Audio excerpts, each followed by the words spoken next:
heat, well, some people in this part of the world think of heat as it cooks our food and it heats our house. And that's where it stops.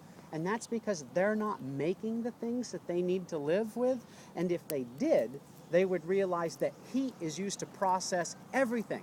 Everything that you're wearing, what we drove here in, all the tools we use, everything. And that was something that was just very obvious to the native people because they were gathering these organisms and turning them into the things they needed.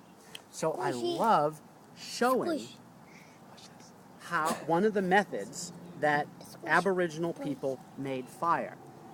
And that was, in this case, with the handdrill that I'm going to show you. Handdrill is essentially a stick that spins on a stationary stick. We often hear of rubbing two sticks together, but that's pretty inaccurate. Most of the time here in North America, we spun one stick on a stationary stick, and sometimes we used a tool to help spin that stick, and other times we didn't. And the native plant knowledge can go so deep that they understood which species they could use to start fires and which they couldn't, because we can't just walk out into the forest and gather any old stick. Just love for you to imagine for a moment while I'm getting this spark going that you can step out into a forest and you would be able to feed yourself, clothe yourself, make all the tools you needed.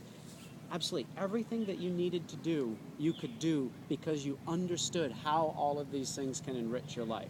To me, that's a really comforting place to be, where the forest isn't quite so intimidating. All right. So I'm using a stalk of an herbaceous plant. That's one that dies back to the ground every year, as opposed to a woody plant like the trees and shrubs behind you. And I'm spinning this on a very important piece of wood that comes from northern white cedar, which is a very, very potent medicinal plant.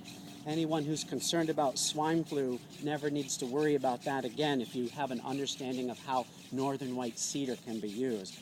And I'm just spinning this to sort of warm this up a little bit, get rid of any humidity that we might have for while it's been sitting on the ground. And there we go. And once I get that warmed up, I'm going to press down a little harder, and you'll notice there's a whole bunch of smoke. But we're a long way from a fire yet.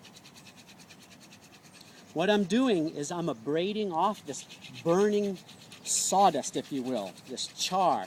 And if I create enough heat, it will actually spark that to go. Now I have a little ember that just sort of spontaneously combusts here when I get enough heat.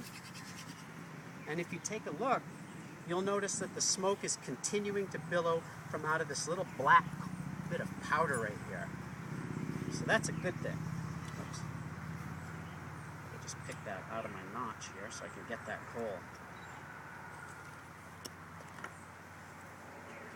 But we still don't have fire, because what we need to do is to ignite something that can create flames.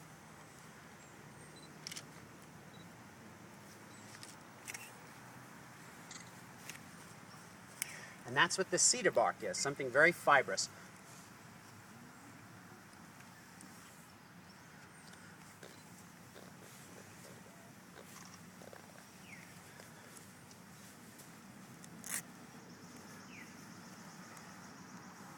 I don't know if anyone can see the flames yet.